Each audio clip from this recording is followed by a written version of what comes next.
आज हम बात करने वाले हैं क्वाड्रेटिक इक्वेशन के बारे में, जो कि क्लास 10th का एक टॉपिक है और बहुत ही मज़ेदार टॉपिक है और कहा जाए तो ये आसान भी है।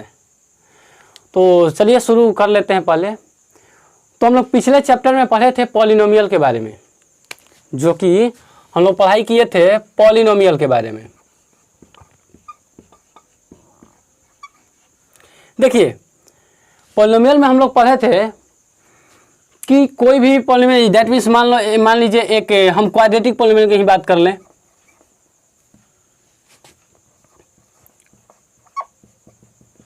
क्वाड्रेटिक पॉलिनोमियल की तो क्या होता था, जैसे p x is equal to a x square plus b x plus c. जहाँ पर ये बात ध्यान रखना है आपको कि a is not equal to zero, यानी दैट मीन्स ये ए का वैल्यू जीरो नहीं होना चाहिए। तो यानी क्वाड्रेटिक क्या होता है कि जिसका डिग्री 2 हो, वैसे पॉलिनोमियल जिसका डिग्री 2 हो। यानी तो पहले ये क्वेश्चन होता है कि सर डिग्री ऑफ पॉलिनोमियल क्या होता है। तो डिग्री ऑफ पॉलिनोमियल होता है कि the maximum power of variable in any algebraic expression.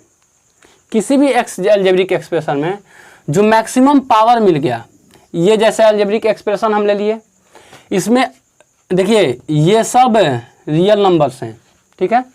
ये हमारे वेरिएबल हैं x, ये वेरिएबल हो गए। तो इस x के पावर में यहाँ पर 1 हो गया, यहाँ पर 2 हो गया, और बाबू इसके साथ x के पावर 0 होता है, तो ये 2 हो गया। तो इस वजह से, इस 2 के वजह से, डिग्री इसका 2 हो जाने की वजह से, डिग्री इक्वल टू 2 होने की वजह से इसे एक नया इसे नाम दिया जाता है क्वाड्रेटिक पॉलिनोमियल। चलिए, तो कुछ इसी प्रकार से क्वाड्रेटिक इक्वेशन भी होता है। जब इसी पॉलिनोमियल को 0 के इक्वल हम कर दें, इट मीन्स इक्वेट कर दें, जैसे a x square plus b x plus c is equal to 0। यदि इसी प्रकार से हम इसको इक्वेट कर दें, बराबर कर दें 0 के, तो इस एक्सप्रेशन को हम लोग बोलते हैं क्वाड्रेटिक इक्वेशन। यानी एक तरह से कहा जा सकता है कि ये एक इक्वेशन बन गया। यहाँ भी इस बात का ध्यान रखिएगा कि a is not equal to 0। अब क्वेश्चन ये होता है कि a is not equal to 0 क्यों?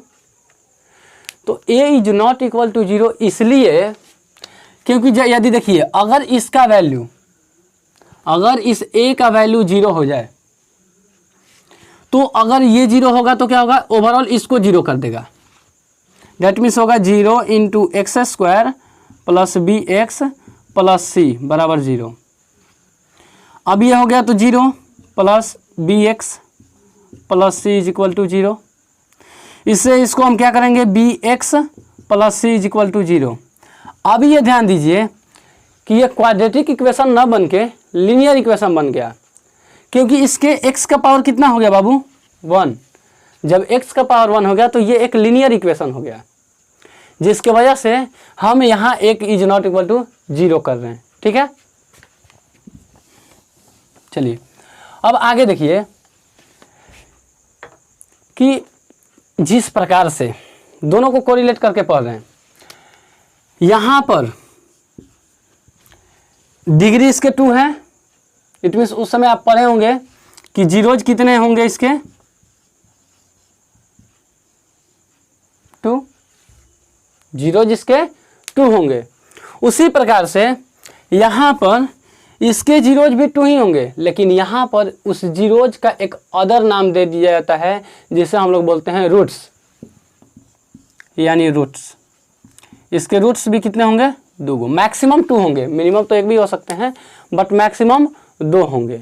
अब मिनिमम 1 कैसे होगा वो बस समझ लेंगे। अब क्वेश्चन ये होगा कि सर मिनिमम 1 कैसे हुआ, तो देख लो बाबू, मिनिमम 1 इसलिए होगा क्योंकि जैसे मान लीजिए किसी क्वेश्चन में क्या होता है, x का वैल्यू 1/2 और x का वैल्यू 1/2, यही चीज़ 2 बार आ गया, तो ये इसी को हम 1 वैल्यू ले लिए, ठीक है। चलिए, इक्वल वैल्यू को हम 1 बोल दिए हैं। आगे देखिए, यानी अब हम करेंगे, यानी यहाँ पर जिस प्रकार से इसके जीरो हुए उसी प्रकार से यहाँ पर रूट्स भी इसके 2 ही होंगे। चलिए, तो अगला टर्म आगे इसके हम लोग पढ़ना चाहते हैं कि standard form of a quadratic equation. ठीक है, तो standard form of a quadratic equation, चलिए देखिए, तो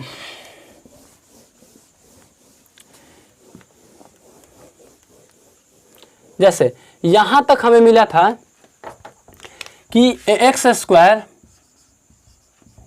plus b x plus c is equal to 0, a is not equal to 0। X square plus b x plus c is equal to 0 जो हुआ, general ये जो है एक स्टैंडर्ड फॉर्म है, इस इक्वेशन का एक स्टैंडर्ड फॉर्म है। फॉर्म कहने का मतलब कि जनरली एक रूपरेखा तैयार करना जिसके अनुदिश यानी जिसके जैसा मतलब कोई भी इक्वेशन होता हो। तो वही चीज़ हुआ कि ये एक स्टैंडर्ड फॉर्म है, स्टैंडर्ड फॉर्म। ठीक है, तो ये हुआ स्टैंडर्ड फॉर्म। अब देखिए, जो इक्वेशन होता है वो अलग अलग तरीके से मिलेंगे, लेकिन हमें देखने में लगा कि ये उसके जैसे x square plus b x plus c के रूप का नहीं है, लेकिन जनरली होता वैसा ही है। तो चलिए देख लीजिए यहाँ पर, जैसे इसमें हम देख लें, ऐसा होता है a x square plus c is equal to 0, a x square plus c is equal to 0। यदि इस प्रकार का कोई मिलता है, इस प्रकार का कोई इक्वेशन मिलता है, तो उसे हम लोग बोलते हैं, एक बार ध्यान रखिएगा, इसे नाम एक नया नाम दिया गया है प्योर क्वाड्रेटिक इक्वेशन।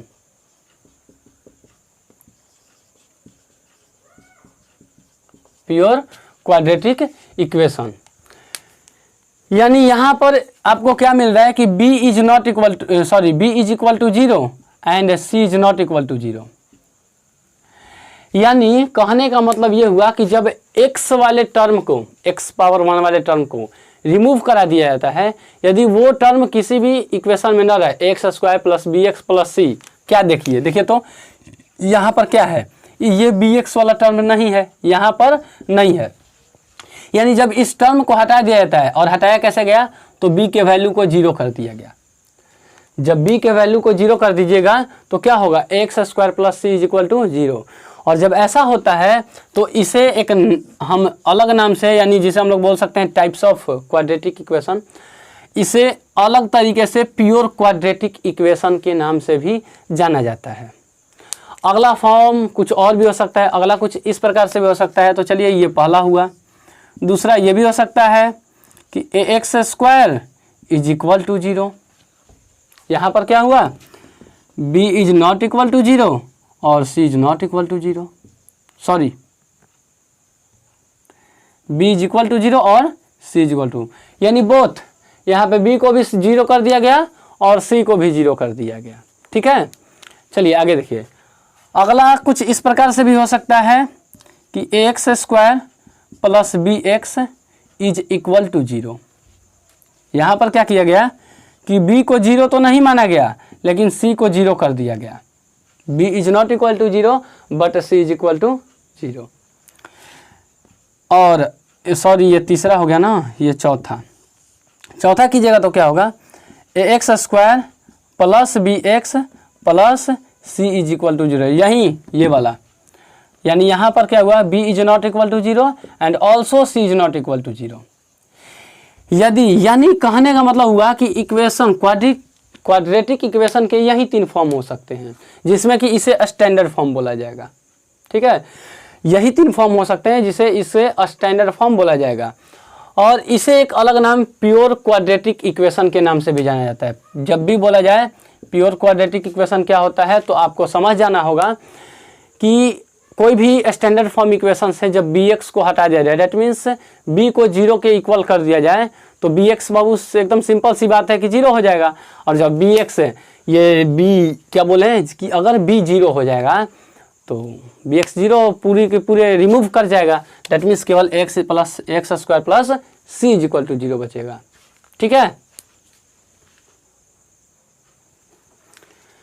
अब देखिए, कुछ बहुत सारे क्वेश्चंस आपको करने को मिलेंगे, जिसमें कि हम कुछ अभी बात कर ले रहे हैं। जैसे आपसे अब क्वेश्चन एक तरह के मिल सकता है कि आप कुछ क्वेश्चन दे दिए जाएंगे और उसमें से आपको चूज करना होगा कि कौन क्वाड्रेटिक इक्वेशन है, कौन नहीं है। जैसे मान लेते हैं कि एग्जांपल हम लेते हैं कि x + 5 × x - 5 = 0।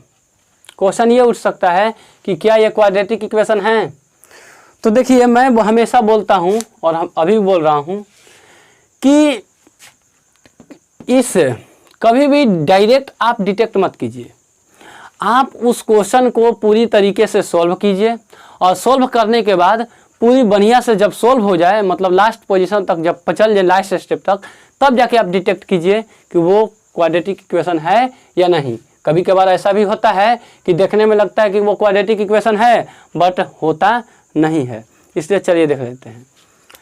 तो इसे करेंगे तो बाबू यहाँ और यहाँ देखो, यहाँ पे मल्टीप्लाई का साइन, अगर साइन नहीं रहता है तो मतलब समझिए कि यहाँ मल्टीप्लाई का साइन है। तो यहाँ गौर से देखिएगा कि a अगर a + b × a - b के रूप का है, दैट मीन्स हम करेंगे a², यानी क्या होता है a + b × a - b = होता है a² - b²। वही यहाँ पे यूज करेंगे। तो यहाँ पे क्या हो जाएगा x² - 5² = 0। x का स्क्वायर क्या हुआ, x² - 5² 25 = 0। थोड़ा सा टाइम लेंगे, यहाँ लिख लेते हैं वो वाला जो लिखे थे। जैसे पहला क्या था ax² + c = 0, दूसरा क्या था ax² = 0, तीसरा था ax² + bx = 0, और चौथा जो था वो लास्ट और standard form ax² + bx + c = 0। क्या ये बताइए x² - 25 क्या इसमें से किसी एक का फॉर्म है? बेशक है, यानी इसे हम बोलेंगे प्योर क्वाड्रेटिक इक्वेशन। चलिए अगला देख लेते हैं। अगला कुछ क्वेश्चन कर लेते हैं, अगला भी। अब आगे देखिए, जैसे अगला क्वेश्चन अगर मान लेते हैं हम करें कि 2x² + 3x + 5 = x + 2 × 2x + 5। देखिए यहाँ तो इधर वैसे ही रह जाएगा 2x² + 3x + 5 = हम बोले, देखिए यहाँ क्या होगा, यहाँ इसके साथ और इसका मल्टीप्लाई फिर इसके साथ।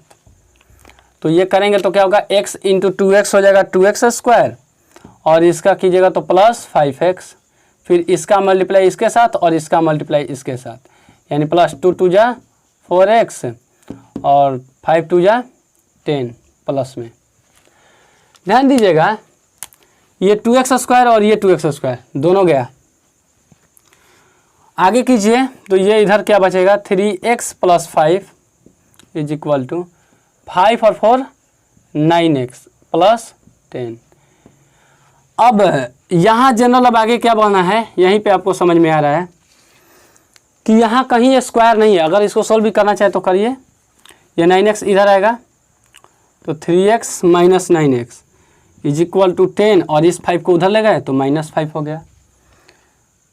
यहाँ होगा 3x - 9x -6x = 5। यानी यहाँ जो हुआ आपका ये टर्म नहीं मिल रहा है, नहीं, इन तीनों में से कोई टर्म मिल रहा है स्क्वायर वाला, और जब ये स्क्वायर वाला टर्म नहीं मिला तो इसका मतलब ये क्या हुआ कि a का वैल्यू यहाँ पर 0 हो गया। और जनरली हम यही बात कब से कर रहे हैं कि a ≠ 0 होना चाहिए। यदि a का वैल्यू 0 हुआ तभी तो मतलब x² कैंसिल हुआ, x² है ही नहीं। इस वजह से ये एक क्वाड्रेटिक इक्वेशन नहीं है। ठीक है, अब हम बात करेंगे roots of a quadratic equation.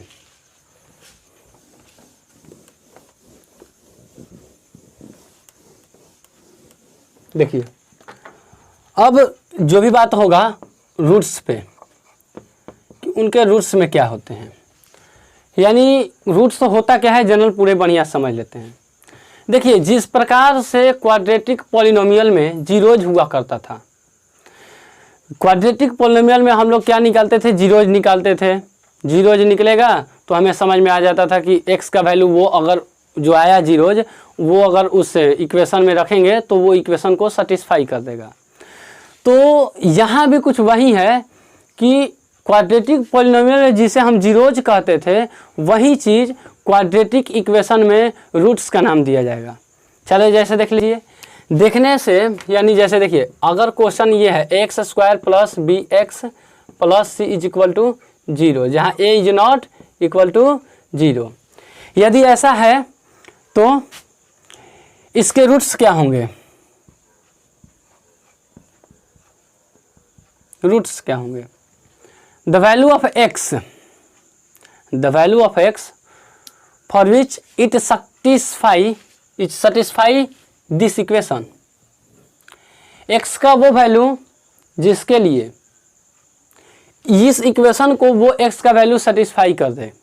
जैसे मान लीजिए कि x square minus 3x is equal to 0 दिया गया है और आपको x इज इक्वल टू 3 और 2 ये दोनों दिया गया है। इन दोनों में हमें चूज करना है कि कौन इसके रूट्स हैं, कौन इसके रूट हैं और कौन इसके रूट नहीं हैं। तो चूज चेक करके देखते हैं। तो पहला इसका वैल्यू पुट कर रहे हैं, तो 3 का square minus 3 into 3 is equal to 0। 3 का स्क्वायर 9 माइनस 3 3 जा 9 is equal to 0। It means 0 is equal to 0। यानी ये इस इक्वेशन को सेटिस्फाई कर दिया है, यानी दोनों तरफ LHS और RHS दोनों तरफ को इक्वल कर दिया, इक्वेट कर दिया। इसलिए क्या हुआ कि ये इस इक्वेशन को सेटिस्फाई कर रहा है, कौन 3, यानी 3 इस इक्वेशन यानी x square minus 3x is equal to 0 को सेटिस्फाई कर रहा है। इस वजह से ये इसका रूट होगा। लेकिन अगर 2 रख के देखिए तो यहाँ से देखिए फिर से लिखते हैं x square minus 3x is equal to 0, 2 का square minus 3 into 2 is equal to 0, 2 का square 4 minus 3 2 6 is equal to 0, minus 2 is equal to 0 is not equal to 0। ये 0 नहीं होगा, 0 के बराबर नहीं होगा, जिसके वजह से it means this value don't satisfy this equation. इस इक्वेशन को क्या कर रहा है, सेटिस्फाई नहीं कर रहा है। कौन इक्वेशन, सॉरी ये इक्वेशन नहीं बल्कि ये वाला इक्वेशन इस इक्वेशन को सेटिस्फाई नहीं कर रहा है। इस वजह से ये 2 इसका रूट नहीं है। चलिए आगे, यानी इसी प्रकार से रूट मतलब जनरली रूट तो हम लोग समझ ही गए हैं कि रूट वही है जो x का वैल्यू है, x के वैल्यू को ही रूट से बोल सकते हैं, जो कि क्या करे उस इक्वेशन को सेटिस्फाई कर दे। जो इक्वेशन आपको दिया गया है उसको क्या कर दे कि अगर सेटिस्फाई कर दे रहा है तो उसे माना जाएगा कि वो उसका क्या है, रूट्स है। ठीक है, अब देखिए इस रूट्स को निकालने का तरीका भी है कि कोई भी इक्वेशन दे दिया जाएगा, क्वाड्रेटिक इक्वेशन दे दिया जाएगा, उसमें से रूट्स को कैसे फाइंड करेंगे, उस क्वाड्रेटिक इक्वेशन के रूट्स को कैसे फाइंड किया जाएगा। पहला मेथड है आपका